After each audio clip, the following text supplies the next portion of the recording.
So I am starting, check out the echo, I am starting this video under the autopista, the big superhighway on the east coast of Mexico. And on my walk every day, we walk under it, and there's some pretty good sounds in there. Now, okay, I don't know why my videos always start under the autopista, but they seem to. I just had an experience I got to capture. Madre John Madden, El Diamante, Mexico. And I just made a video. I've made a bunch of videos about how I have transformed from too nice a guy. Life has worked me over and turned me into a guy who is more loving than ever before, but fewer and fewer people would use the term nice to apply to me because you don't push me around. And I do have a temper, and I don't mind using it. So, and if I use it on the wrong person, I'll apologize. I've done that recently. So, there's a guy who I've seen. Today was the third day in a row he goes to work along this road at this time. So it's no big coincidence that I see him every day. He is a really cool guy, 35-ish, I would say, handsome Mexican guy, surprise, surprise, lean, angular, muscular. And the first day he was walking, and the last 2 days he's been riding a bike. And the first day he came up, I hadn't even heard him come up behind me, but he gave me a big compliment about the way I walk. He did this cat motion. He says, "That's the way you walk." And he doesn't speak English.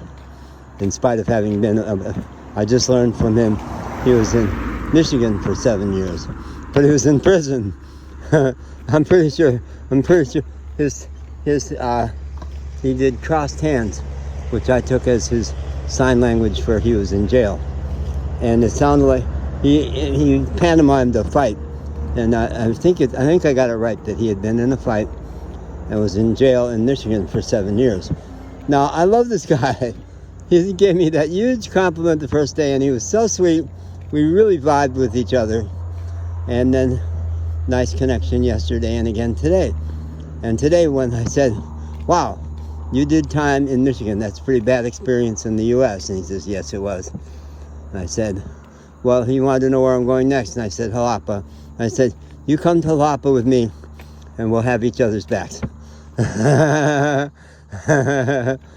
And so the karmic connection there is that my one fight ever was to defend the honor of my big black scrapper fighter friend Eric, who needed not to go to jail and had a big gig that weekend.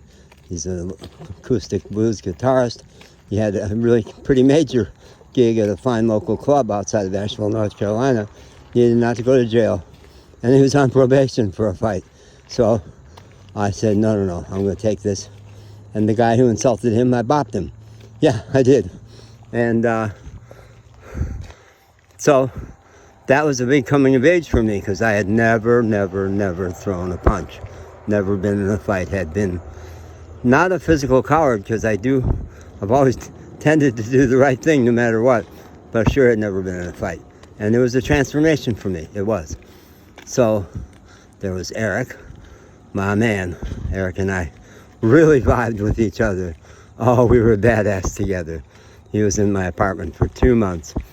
And we were buddies. Lost track of each other mostly now. But he was really good for me, and I was really good for him.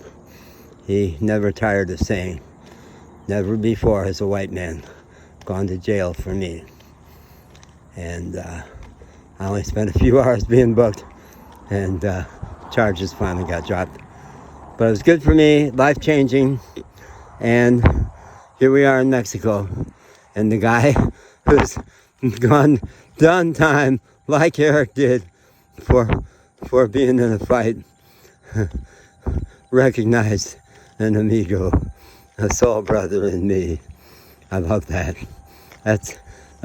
I was saying that his compliment about my walking was one of the best compliments I could have gotten. But his recognizing me as a mate, as a match for him, as a fellow, as the guy that could have each other's backs.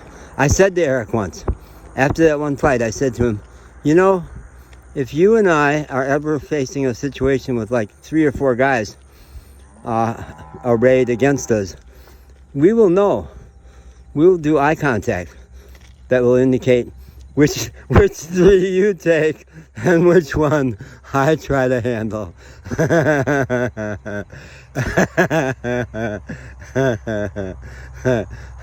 I'm trying not to have unrealistic expectations about my fighting capacity. Okay, bye.